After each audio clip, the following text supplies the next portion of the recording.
Samantala, marami pong gusali at mga lumang simbahan ang nawasak dahil po sa lindol na ito at narito po report ni Dante Perelio.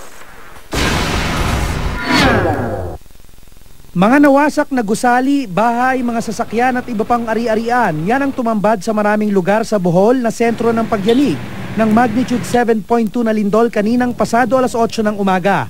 Maging ang ilang lumang simbahan gaya ng Lubok Church at Baclayon Church, hindi nakaligtas sa pinsala ng lindol.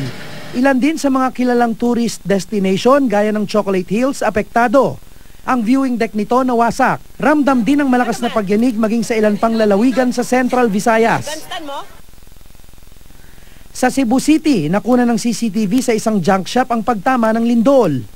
Sa video na ipinadala ni Clarita Lasola, makikita ang pagtakbo ng mga tauhan doon nang maramdaman ng malakas na pagyanig.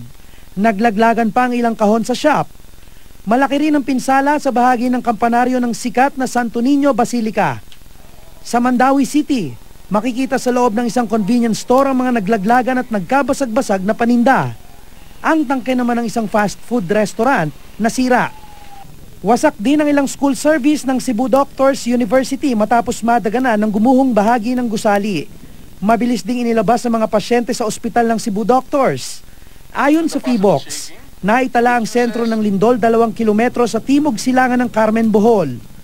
Intensity 7 ang naramdamang pagyanig sa Tagbilaran, Bohol. Intensity 6 naman sa Inigaran, Negros Occidental. Intensity 5 sa Iloilo City at La Carlota sa Negros Occidental. Habang Intensity 4 ang naitala sa Masbate City, Rojas City sa Capiz, San Jose at Culasi sa Antique, at Guhilngan, Negros Oriental. Intensity 3 naman sa Davao City. Hanggang alas 11 kanina abot sa 110 ang naramdamang aftershocks.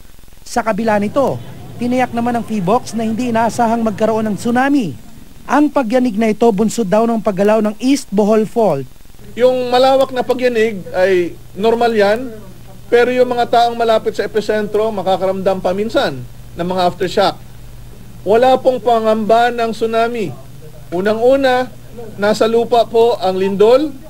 Hindi po makakaapekto ito sa tubig dagat. Dahil sa pagyanig, sinuspinde ng Coast Guard ang mga biyahe ng barko patungo sa Cebu. Ayon naman sa CAAP, walang ulat na nasira mga runway sa mga paliparan sa Visayas dahil sa lindol. Napinsala man daw ang ilang gusali, operational pa rin ang lahat ng paliparan. Dante Perelio, GMA News. At kaugnay pa rin po ng lindol, isang kumpirmadong patay ng gumuhang bahagi ng isang palengke dyan po sa may Mandawi City, Cebu. Tila naging ghost town ng bagong public market ng Mandawi dahil sa lindol.